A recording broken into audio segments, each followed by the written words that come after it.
Assalamualaikum everyone! How are you? Ayan pala, naisipan ko na maglinis ng kwarto namin. Pinaltan ko lahat ng ng bedsheet. Tapos inusod ko yung na yan, drawer na yan. Mabigat pala yan ha, kasi yan ang damitan ng aking asawa. Puro kahoy pala siya. Nabili lang din namin yan ng second hand. Ayan, tinanggal ko pa yung mga unan. Tapos, ayan, may pa-squat-squat pa akong nalalaman kasi ako'y nag-exercise. Siyempre, pag naghahandaan ko, pag uwi ng asawa ko, di ba?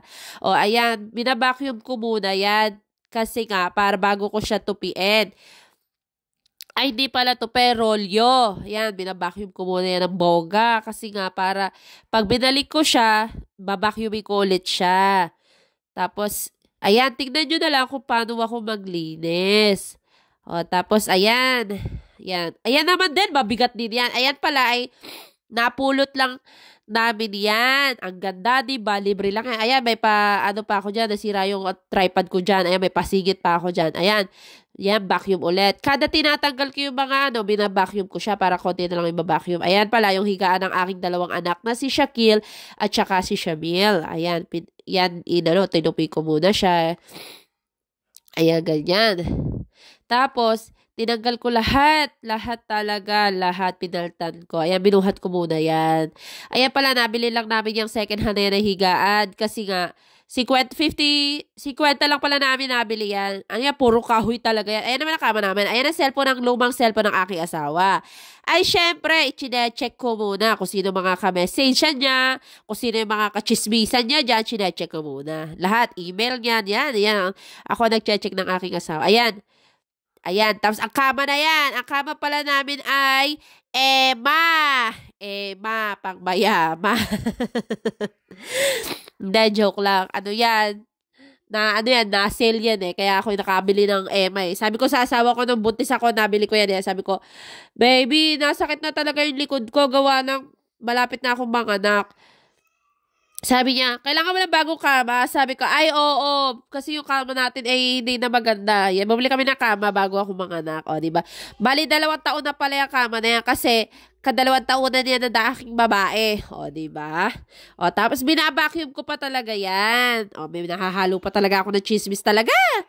O, diba? Tapos, ayan, o. Oh, ayan. Oh, yan, lilinisin ko muna yan kasi ang dami ng barado. Oh, diba? May paano pa ako dyan, oh. Lilinisin ko muna yan. Oh, tapos, ayan, tingnan nyo, ang dumi. Oh, papahira ko yan. Kaya ako ganyan talaga ako maglinis, alam nyo ba? Pulidong-pulido. Kasi ganyan maglinis ang nanay ko. Sa nanay ko ako natuto kung paano maglinis ng bahay. Kasi talaga yung nanay ko talaga ay sobrang pulido maglinis ng bahay talaga. O, kaya dyan ako natuto sa aking nanay. Salamat pala sa aking nanay. O, ayan, tingnan nyo. O, diba? Kasi ang daming mga alikabok niyan. Talaga. Nililinisan ko yan talaga. O, tapos, talaga, hanggang sa baba nililinisan ko bago ako yan i-map. Hindi na pala nakita sa aking camera. O, tapos tinaas ko pala yan. O, ayan pala. Tinaas ko pala ang, ano ba yan? Yung blind. O, tas, ayan, o. Diyan naman, pinupunasan ko rin yan lahat. Mga sulok-sulok na yan. Alam nyo ba, kahit hindi namin to sariling bahay, nililinisan ko talaga siya ng boga. Diba? O, tapos, ayan ang sa labas namin. O, diba? Ang dami puno. Tapos, ang dami pang mga, mga damo-damo. At, pinaplano ko nga yan na kinuha ko na pala yung mga pang map ko dyan. O, tapos may pamabak ako, may pampunas ako. Ayan, inusod ka na yung kama namin na king size na sobrang bigat. O, tapos, ayan, napunasan ko na lahat-lahat yan, na-map ko na yan. O, ayan, pupunasan ko naman yung mga paanyang single na yan. Ay, para naman! O, tapos, ayan naman, bubuhatin ko pala yan kasi sobrang dumi ng ilalim na yan. Naglilinis pala ako ng kwarto namin. Siguro, mga 3 times a year. O, diba? 3 times a year, bongga. O, kaya naman hindi siya masyadong madumi. O, tingnan, natanggal na nga eh. Hindi ako pumapasok dyan ng maigi kasi baka kasi malaglag, kawawa naman ako, diba? O, diba? Ayan, binabacuum ka talaga ng bongga yan. Ay, talaga naman, wala kayong makikitang agiw-agiw dyan na nakasabit-sabit. Inaano ko talaga yan. Kaya ganyan talaga ako maglinis. Pulidong-pulido talaga. O, ayan, binuhat ko na. Ang bigat niyan eh. Talaga naman. O, ayan, binap ko ulit siya na pangalawang beses. Oh. Tapos iuusod ko naman 'yan, oh, 'di ba? Oh.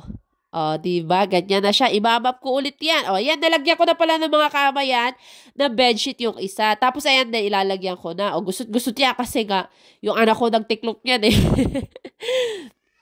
Oh, tapos 'yan, anuhan ko na rin. Oh, ayan 'di ba? Ang ganda naman na sa paningin ko. Maganda rin ba? Malinis na. Oh, ayan naman ipapasok ko naman lahat ulit yung mga inilabas ko. Oh, 'di ba? Oh, ayan yung mga damitan namin. Ayan, ipapasok ko naman yan. Alam niyo ba yung ano na yan? Yung snake plant na yan? Nabili ko yan ng 40. Mahal, di ba? Pero sa Pinas, sa tabi-tabi lang mo lang makikita. Oh, tapos ayan, oh, nilabas ko yun kasi nga didiligan ko. Oh, tapos papasok ko na naman yung isa. Sobrang bigat talaga niyan. Oh, ayan, tingnan nyo.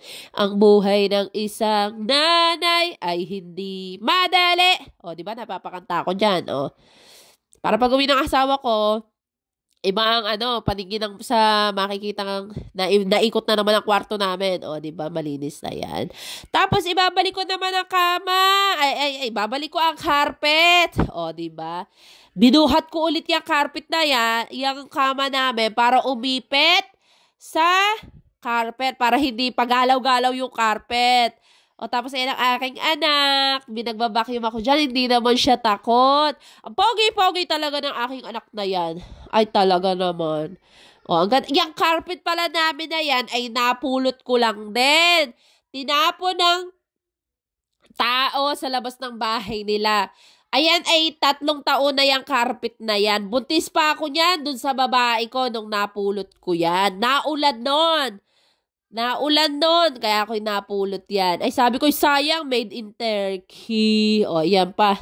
O, yan, sabi ko dyan, ay nakakapagod maglinis. Pero okay lang, malinis naman ang kwarto. Ayan na, diba? O, tingnan nyo. Ayan na, nakahiga na ako dyan. Yun lang, assalamualaikum dyan sa Korkairan. Bye, salamat, follow me. Thank